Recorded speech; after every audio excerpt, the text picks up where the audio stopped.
here's the problem. When the Greeks were invaded by the Romans invaded this culture of the Greeks, but the Romans normally would go into a place and, wipe out the place. But when they came to Greece, they saw the beautiful temples, they saw all these gods, and beautiful statues. And then the Romans came to the capital and they saw the library with all these scrolls, all these writings. I mean, thousands of scrolls. And the Romans were so impressed. Now the Romans are military guys. They're not into thinking. They're into fighting. So when they came to Greece, they were astonished. They said, no other civilization is like this. So instead of destroying the library, the Romans saved it.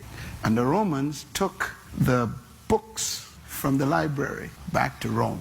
And the Romans studied and adopted Greek theory of leadership. And the Roman Empire ruled the whole world. Those of you who study history, the Romans ruled from Africa all the way up to Scotland, the whole world in between. This is the only country in history that ruled the world. No other country has ever yet ruled the world. Rome is still the greatest country in history. They ruled from Africa states all the way up to England. These guys rule all of Europe. One nation ruled the world.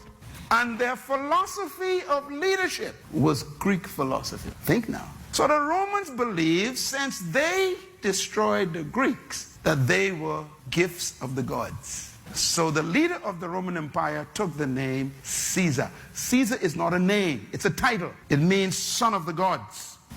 And the Romans adopted the Greek theory of leadership, and they ruled the world with that. So anyone who was not a Roman was automatically a slave. So they say, when in Rome, you don't do what you feel like, you are a slave. You do what the Romans do, they say.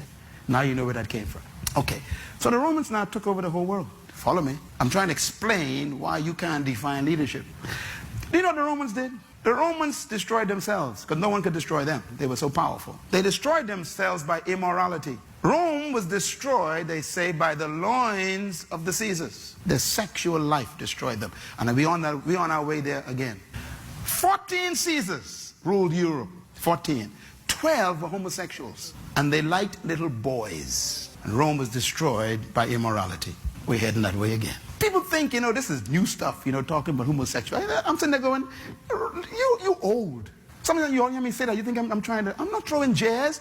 This is nothing new. We're on our way down if we go this way. History has proven you don't go this way. You self-destruct. Rome proved it. Rome was destroyed by immorality. Their value systems collapsed. And they became so preoccupied with the flesh, with pleasure. No one could destroy them from outside. So they imploded.